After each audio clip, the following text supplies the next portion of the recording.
आपने एक बैनर लगा रखा है ऋग्वेद यजुर्वेद।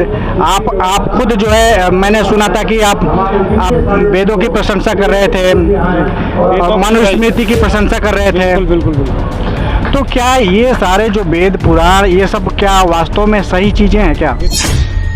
में लिखने की तो थी नहीं, तो श्रुति इसलिए कहते हैं। इनका वेद का दूसरा नाम श्रुति भी है, सुन करके। वेद का दूसरा नाम श्रुति भी है। ये सुन करके यानी जो लिखी गई है किताब, एक दूसरे से सुन करके, तो उसमें जो लिखा हुआ है वो ईश्वर द्वारा प्रदत्त ज्ञान है। ये ईश्वर द्वारा लिखा गया है। ये चीजें कहाँ लिखी गई हैं? ये उसे पढ़ने से पता चलती है। अच्छा, पढ़ने से पता लगता है, कहीं लिखा नहीं गया है कि खुद ईश्वर ने लिखा है। शूद्रों को सबसे कम दंड का प्रावधान है। बिल्कुल, यदि आप मनुस्मृति पढ़ेंगे तो निश्चित रूप से जो मैं कह रहा हूँ बिल्कुल सत्य है। कोई एक श्लोक बता दीजिए जिसमें ये लिखा हो कि शूद्र को कम दंड मिलता है। श्लोक तो मुझे याद नहीं है। वो जो है पढ़ने का अधिकार नहीं था, ये आपकी मनुस्मृति कहती है। मनुस्मृति नहीं कहती है। शूद्र को धन रखने का, सुन लीजिए, मैंने भी पढ़ा है। शूद्र को धन रखने का अधिकार नहीं था, शिक्षा प्राप्त करने का अधिकार नहीं था। यहाँ तक कि ये था कि अगर शूद्र कोई मंत्र का उच्चारण करे तो उसमें प्रावधान ये है, दंडात्मक प्रावधान, कि उसके कान में शीशा पिघलाकर डाल देना चाहिए। ऐसा है। अगर वो मंत्र का उच्चारण करे तो उसकी जीवा काट लेनी चाहिए। नमस्कार, मैं हूं ओम प्रकाश और आप देख रहे हैं सत्य समाज न्यूज नेटवर्क। आज हम पहुंच चुके हैं जंतर मंतर पे, जहां पे अखिल भारतीय राजार्य सभा का एक आयोजन किया गया है। ये लोग यूसीसी की मांग कर रहे हैं।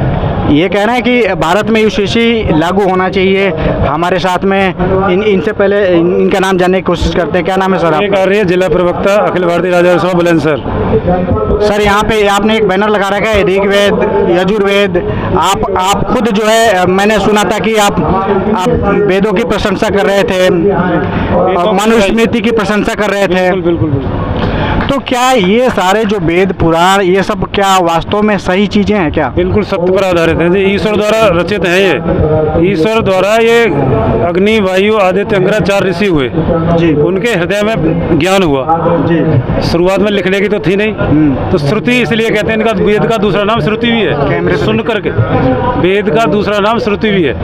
ये सुन करके यानी जो लिखी गई है किताब, एक दूसरे से सुन करके, तो उसमें जो लिखा हुआ है वो ईश्वर द्वारा प्रदत्त ज्ञान है। ये ईश्वर द्वारा लिखा गया है। ये चीजें कहाँ लिखी गई हैं? ये उसे पढ़ने से पता चलती है। अच्छा, पढ़ने से पता लगता है, कहीं लिखा नहीं गया है कि खुद ईश्वर ने लिखा है। वो ऐसा है, ईश्वर द्वारा प्रकाश हुआ उनके हृदय में। 4 ऋषि थे, अग्नि वायु आदित्य अंगिरा, तो वो ईश्वर द्वारा ही प्रकाश हुआ, जो आचरण में अति उत्तम थे जी। व्यक्ति तो बहुत थे, लेकिन जो 4 व्यक्ति चुने, ईश्वर ने चुने, वो अग्नि वायु आदित्य अंगिरा, उनके हृदय में प्रकाश हुआ। ये वेद सब लिखे गए। आप मनुस्मृति का भी गुणगान कर रहे थे यहाँ से, स्टेज से, मैंने सुना अभी कि शूद्रों के लिए क्या प्रावधान है, मतलब दंडात्मक प्रावधान क्या है, ब्राह्मणों के लिए क्या है, वैश्यों के लिए क्या है। और आप ये कह रहे थे कि शूद्रों को सबसे कम दंड का प्रावधान है। बिल्कुल, यदि आप मनुस्मृति पढ़ेंगे तो निश्चित रूप से जो मैं कह रहा हूँ बिल्कुल सत्य है। कोई एक श्लोक बता दीजिए जिसमें ये लिखा हो कि शूद्र को कम दंड मिलता है। श्लोक तो मुझे याद नहीं है, लेकिन मैं पढ़ा मनुस्मृति जी। उसमें अगर शूद्र को अगर 1 रुपया मिले, 1 रुपया मतलब 1 पैसा दंड हो। ये आप कहाँ से जाने? मनुस्मृति को पढ़ कर जाने। आपने मनुस्मृति पढ़ा है? पढ़ा है मैंने। अच्छा, तो इसमें आपको याद नहीं है कहाँ पे लिखा हुआ है? ना, मैं दिखा सकता हूँ। जो मैं कह रहा हूँ बिल्कुल सत्य है जी जी जी। हाँ जी। इसमें शूद्र को जो है पढ़ने का अधिकार नहीं था, ये आपकी मनुस्मृति कहती है। मनुस्मृति नहीं कहती है। शूद्र को धन रखने का, सुन लीजिए, मैंने भी पढ़ा है। शूद्र को धन रखने का अधिकार नहीं था, शिक्षा प्राप्त करने का अधिकार नहीं था। यहाँ तक कि ये था कि अगर शूद्र कोई मंत्र का उच्चारण करे तो उसमें प्रावधान ये है, दंडात्मक प्रावधान, कि उसके कान में शीशा पिघलाकर डाल देना चाहिए।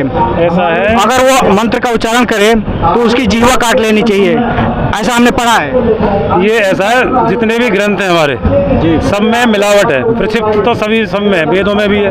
वेद में मांस खाना भी लिखा हुआ है, जो हमारे पौराणिक भाई जो पुराणों को मानते हैं उन्होंने लिखे हैं वेद। और इसी तरह से मनुस्मृति में भी कुछ चीज मिला दी गई है। सच क्या है सर? सच क्या है? जी, कैसे पता करेंगे कि किसमें सही लिखा हुआ है? जो यूनिवर्सल ट्रुथ है, जो वेद के अनुकूल है वही सत्य है, जो सृष्टि क्रम के अनुकूल है वो सत्य है। एक तरफ आप ये कह रहे हैं कि वेदों में भी मिलावट है, मनुस्मृति की जो किताबें हैं उसमें मिलावट है, सच्चाई का पता कैसे लगेगा?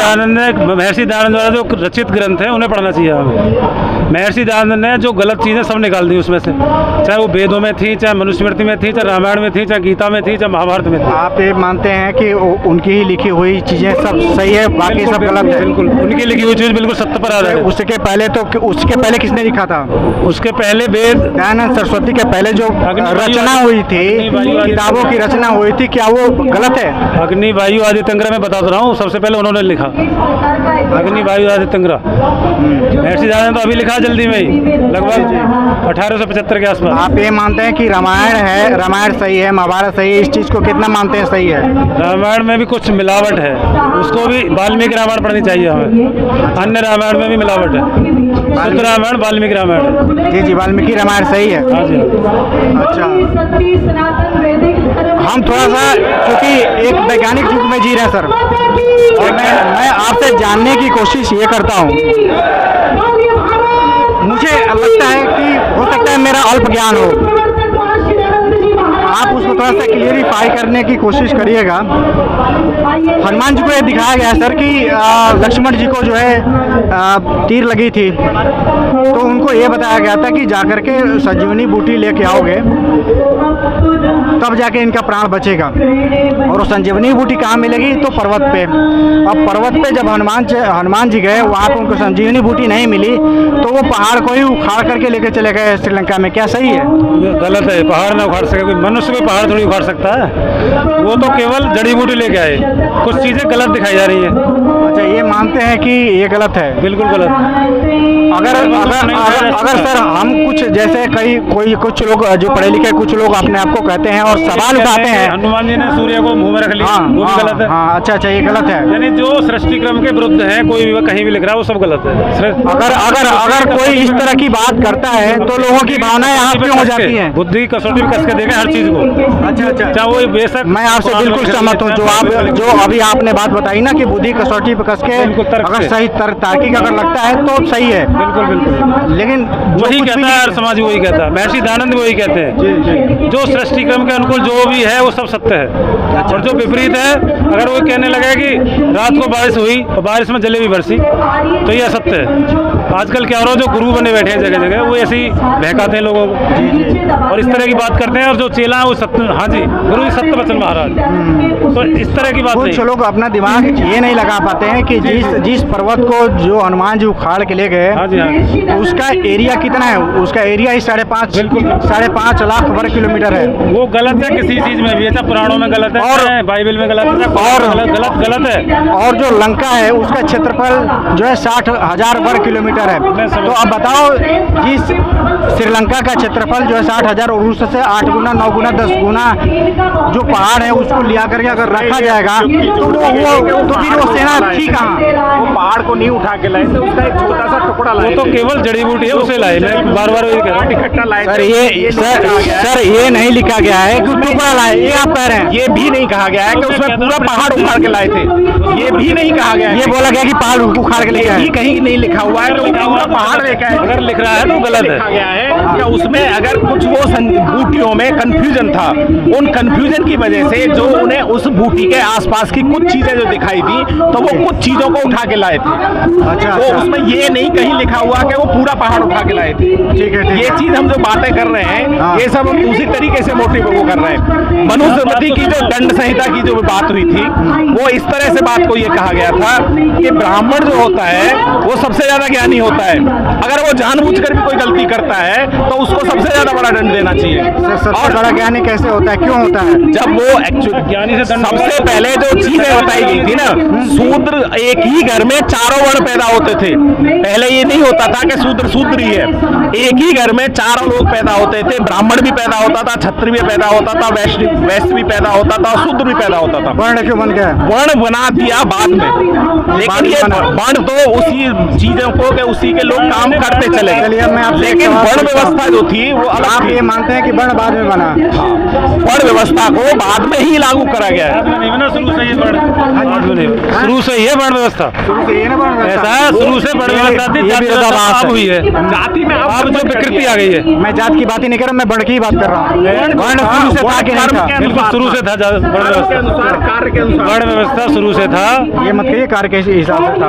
वर्ण कार्य जाति पहले कि वर्ण पहले? पहले कर्म आता है कि पहले जाति आती है? पहले जन्म होता है कि पहले कर्म होता है? पहले जन्म ही होता है। जन्म होता है ना? हाँ। जन्म के बाद कर्म होता है ना? जन्म के बाद कर्म होता है। तो जब जो है, जब सृष्टि की रचना हुई, जब ब्रह्मा जी ने सृष्टि की रचना करी, पहले ब्राह्मण की रचना करी, क्षत्रिय की रचना करी, वैश्य की और शूद्र की, चारों वर्णों की रचना करी ना? रचना चारों वर्णों की जब ये इस तरह से नहीं हुई है जो आप कह रहे हैं। एक ही घर परिवार में जैसे एक राजा होता था। सर मैं आपसे एक सवाल, थोड़ा सा इसका जवाब दीजिएगा। मैं बताऊँ, ब्रह्मा ने जब सृष्टि रचना करी तो कई सालों में करी है कि आके तुरंत करी है?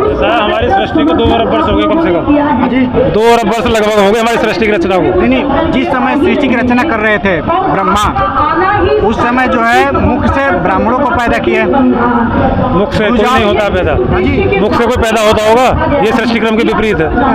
ये देखिए, एक तार्किक आदमी है ये मुख से नहीं, और ये सच को स्वीकार कर रहे हैं कि मुख से कोई पैदा नहीं होता। सृष्टि क्रम के विपरीत जो भी है वो असत्य है। यही वेदों में लिखा हुआ है, यही मनुस्मृति में। मैं यही समझाने की कोशिश कर रहा हूँ आपको। जो जन्म होगा वो तो माँ के पेट से ही होगा। अगर कोई कह रहा है कि मुख से हुआ, कहीं ऊपर से आ गया, इधर से आ गया, वो गलत है। ये मुख से जो लिखा हुआ है कि भाई ब्राह्मण मुख से पैदा हुए, मनुस्मृति में लिखा हुआ है। आप जिस मनुस्मृति की बात कर रहे थे ना, उसी मनुस्मृति में लिखा हुआ है कि ब्राह्मण मुख से पैदा हुआ है। तो ये गलत है कि सही है? वो इसलिए वो ऐसा है, वो एक वो दिया उदाहरण। मुख से मतलब यानी जो ज्ञानवान है वो गर्दन के ऊपर ब्राह्मण बोला जाएगा, जो बलशाली है वो क्षत्रिय है, और जो व्यापार कर रहा है उसे वैश्य बोला जाएगा, पेट। और जो चलते हैं हम सेवा करने कार्य करेगा वो शूद्र। इस तरह से सब मनुस्मृति में दिया जो आप कह रहे हो। उसका मतलब ये नहीं कि वो पैदा हुआ उससे, लोगों ने उसको गलत तरीके से समझा है। वो शरीर पर मतलब उसको वो किया है समझाने के लिए, और उसे कुछ लोग इंटरप्रेट गलत तरीके से। जैसे ढोल कुमार शूद्र पर सुनारी सकल ताड़ने के अधिकारी, इसको भी गलत समझा रहे हैं लोग। गलत समझा नहीं रहे। ये जो आपकी जो परंपरा है ना मनुस्मृति में, जो शूद्र में नहीं निचला स्तर है और उसका कर्तव्य आज भी दिख रहा है कि उसका काम, शूद्र का काम आपके मनुस्मृति में एक ही था। हमारे तीनों वर्णों की जो है ना सेवा करना, हमारी नहीं आपकी भी इतनी है। निष्कपट होकर सेवा करना। क्या आपके मनुस्मृति में ये लिखा हुआ है कि शूद्र का काम ये होता है कि ये जो तीनों वर्ण है, बिल्कुल, हाँ, बिल्कुल, ये सही लिख रहा है। तीनों वर्णों का जो है निष्कपट होकर सेवा करना, बिल्कुल सही लिख रहा है। इसको पढ़ने का अधिकार नहीं था। पढ़ने का अधिकार है, बात समझो। अरे कहाँ था? आपका मनुस्मृति थोड़ी कहती है। मेरी तो सुनो पहले, मनुस्मृति मैं कब कह रहा हूँ ना लिख रहा, पहले सुन तो लो मेरी।